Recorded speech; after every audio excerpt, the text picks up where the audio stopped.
আপনার হাতে এত ক্ষমতা, আপনি নিজেকে এত ক্ষমতাবান মনে করেন, আপনি মনে করেন আমার কোনো নিয়ম মানার দরকার নাই, আমি যা বলবো তাই আইন, আমি করে দিলাম। এই যে ক্ষমতার যে প্রয়োগটা, ইহাকে বলা হয় ক্ষমতার অপপ্রয়োগ। এই অপপ্রয়োগ করে আপনি কি করতেছেন? আপনি একটা এক্সাম্পল ক্রিয়েট করতেছেন। এই এক্সাম্পলটা ভালো এক্সাম্পল না, আমি সেই কথাটাই বলছি। আপনি যখন আদালতের মাধ্যমে আসবেন, আমার কোনো বক্তব্য নেই। আদালতে অনেক রায় আছে, পছন্দ হয় না। বিএনপির বিরুদ্ধে অনেক রায় হয়েছে আওয়ামী লীগের আমলে, আদালতে হয়েছে না? এখন দেখুন সব বাতিল হয়ে যাচ্ছে, হচ্ছে তো, তাও আমি মানবো যে আদালত তো বলছে। ভাই আপনি যে একটা জায়গায় তো আপনি মানবেন, আমি আদালতকে মানতে চাই, বিচার বিভাগকে মানতে চাই। একটা জায়গায় মানলাম যে ঠিক আছে। আমরা মাঝে মাঝে বলি না যে খুব গরম পড়ছে, যে আল্লাহ কি দেখেন আমাদের এত কষ্ট?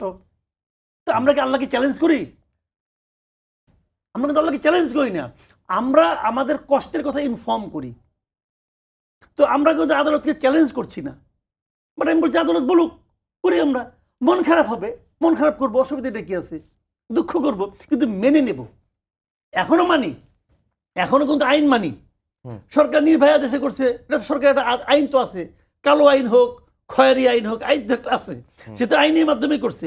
এই আইনটা আমি পছন্দ করি না, কিন্তু আমি আইনটা অমান্য করি না। আমি তো বলি না যে আওয়ামী লীগকে মিছিল করতে দিতে হবে, এটা আমি বলি না। আমি কেন বলবো এটা? কারণ এটা তো আইনের বাইরে। সেই আইনটা ঠিক আছে, আইন খারাপ, যতক্ষণ পর্যন্ত আইন আছে চলবে। কিন্তু আমার বক্তব্যটা হলো কি, পলিটিক্যাল পার্টিগুলো সিদ্ধান্ত নিতে পারে, বলতে পারে, চাইতে পারে, দাবি করতে পারে। পলিটিক্যাল পার্টি অনেক দাবি করতে পারে, কোনো সমস্যা নেই, এই দাবি নিয়ে আমার কোনো বক্তব্য নাই। আমার খালি বক্তব্য হলো যে মবটা আপনি কেন করতে দিচ্ছেন? আমার দাবি খালি এটাই।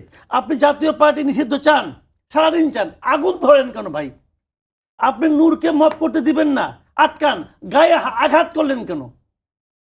আমি কিন্তু নূরের গায়ে আঘাত করার সমর্থন করছি না, কিন্তু যারা আঘাত করেছে প্রত্যেকটা লোককে চিহ্নিত, সবার ছবি আছে এখানে, উর্দি পড়া হোক আর না হোক, সবার ছবি আছে। প্রত্যেকটা লোককে বিচারে আওতায় আনতে হবে, আনেন না কেন? তখন আপনার হ্যাডম থাকে কোথায়? হ্যাডমটা মনে কম সেক্ষেত্রে। তাহলে করেন, আপনি করেন না কেন? আপনি তো গভর্নমেন্ট, আপনাকে দেশ চালাতে দিছি, আপনি দেশ চালান। আজকে আবার রাজবাড়িতে যেটা হলো, যে মাজারে হামলা হয়েছে, একজন লাশ তুলে সেই লাশে আবার আগুন দেওয়া হয়েছে, রাজশাহীতে খানকা। যারা করেছে তাদের বিচারে আওতায় আনছেন না কেন আপনি? দেখেন এ পর্যন্ত, যত ঘটনা ঘটছে এ পর্যন্ত, আমরা যদি মব বলি, যেটাকে মব বলা হয়, সেই কোনো একটা মবের কোনো বিচার হয়েছে? কোনো একটা বিচার হয়েছে? কতগুলিকে থামানো হয়েছে, কিন্তু দৃষ্টান্তমূলক এমন একটা বিচার কি হয়েছে যেটা দেখে পরবর্তী সময় মবকারীরা ভাববে এটা করা ঠিক না? যাদের উপর মব অ্যাটাক হয়, আপনি আক্রান্তকে ধরে নিয়ে যান,